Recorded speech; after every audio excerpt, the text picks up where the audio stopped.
Assalamualaikum warahmatullahi wabarakatuh. Jumpa lagi dengan saya di channel RDM Lele Tumbuh Farm. Dalam video kali ini saya ingin melakukan proses penyortiran pada ikan lele tonon. Nah, ini untuk usia budidaya ikan lele yang di media galon ini kurang lebih sekitar 3 minggu ya. Nah, dalam jangka 3 minggu itu ukurannya itu sudah seberapa sih, dan untuk ikannya itu bagaimana kondisinya. Saya akan unboxing dalam video kali ini ya teman-teman, supaya teman-teman lihat dan tahu bagaimana cara dalam penyortiran. Silahkan teman-teman tonton video ini dari awal sampai akhir ya.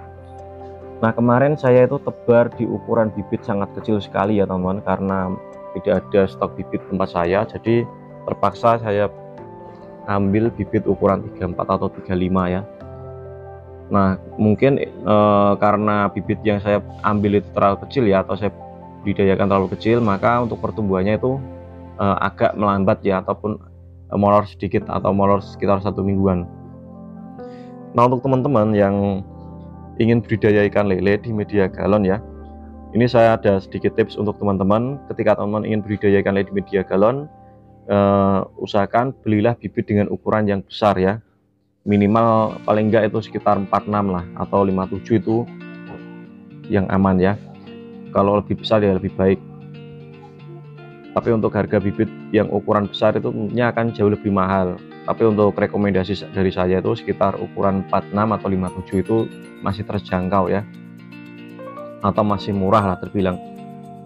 Nah, untuk teman-teman juga ini ada tips juga dari saya.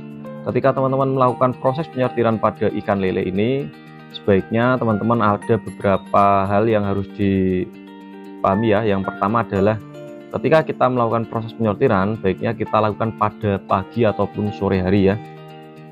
Nah, kenapa begitu? Karena ketika kita melakukan proses penyortiran pada ikan lele di siang hari, itu bisa mengakibatkan untuk suhu air itu akan meningkat ya, ataupun terlalu panas ya, sehingga ikan lele itu akan lebih lama untuk beradaptasi. Kalau ikan lele itu sudah stres ya, dan ditambah dengan kondisi airnya itu panas, itu bisa mengakibatkan yang namanya itu penyakit aeromonas ataupun moncong putih ya. Pasti teman-teman ada yang mengalami kasus yang namanya ikannya itu untuk bagian mulutnya itu berwarna kemerahan ataupun seperti terluka ya. Itu disebabkan karena media yang teman-teman gunakan itu terlalu panas, atau tempatnya itu terlalu panas ya intinya teman-teman ya. Jadi tempatkanlah tempat yang tidak terlalu panas, tidak terlalu teduh ya. Nah, kemarin ada pertanyaan dari teman-teman juga ya, Bang, untuk budidaya ikan lele di media galon, jika kita ditaruh di dalam rumah itu bagaimana? Nah, jawabannya tidak apa-apa teman ya. Malah yang bahaya itu kita ditaruh di tempat lapang atau terlalu terbuka ya, itu bisa sangat berisiko ya. Nah, itu hasilnya teman-teman ya. Ini saya akan spelkan bibit ikan lelenya.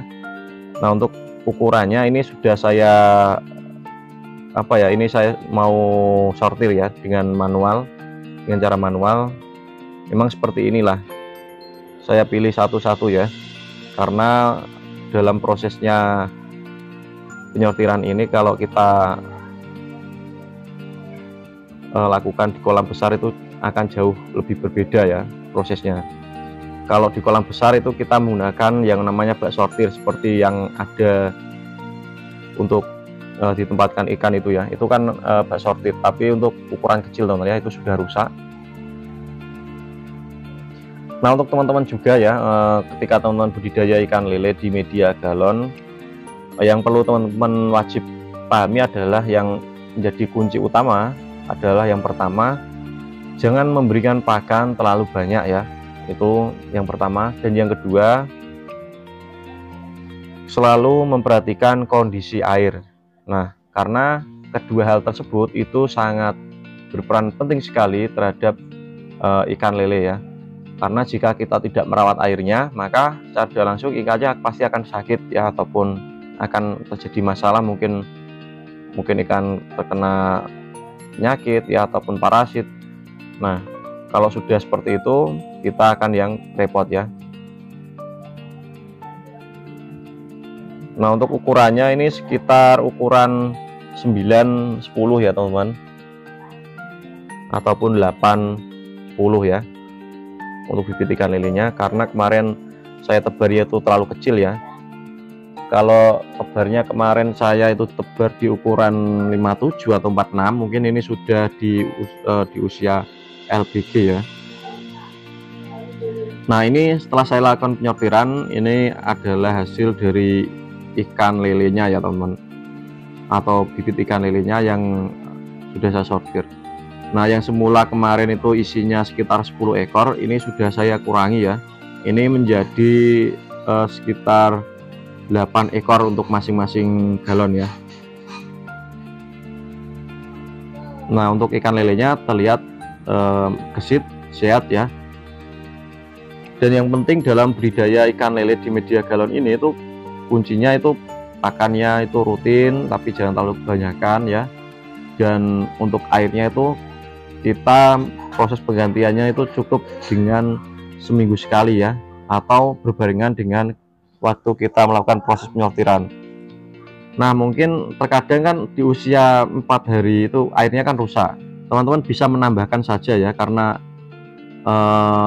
untuk airnya pasti akan menyusut ya karena menguap.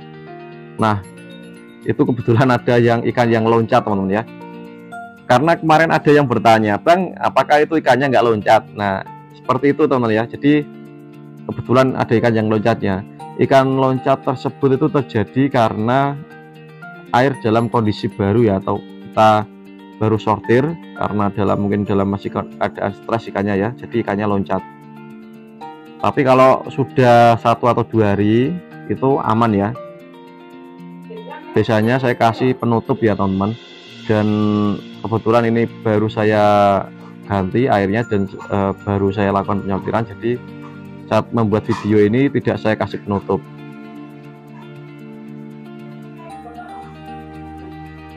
Nah, dalam budidaya ikan lele di media galon ini sebenarnya sih banyak sekali dari teman-teman yang mungkin ada netizen ya, ada juga yang mendukung ya.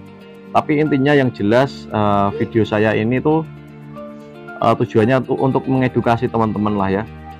Walaupun ini tidak saya peruntukkan untuk usaha ataupun untuk berpenghasilan, tapi tujuan saya adalah supaya teman-teman budidaya ikan lele itu untuk teman-teman itu bisa nikmatin sendiri ya, atau bisa teman-teman merasakan panen ya. Mungkin kalau kita budidaya ikan lele dengan lahan yang luas kan biasa ya, tapi kalau kita lahannya itu cukup kecil dan mungkin di belakang rumah atau samping rumah, itu akan jauh berbeda ya. Oke teman-teman ya, mungkin itu saja yang bisa saya bagikan untuk teman-teman dalam video ini.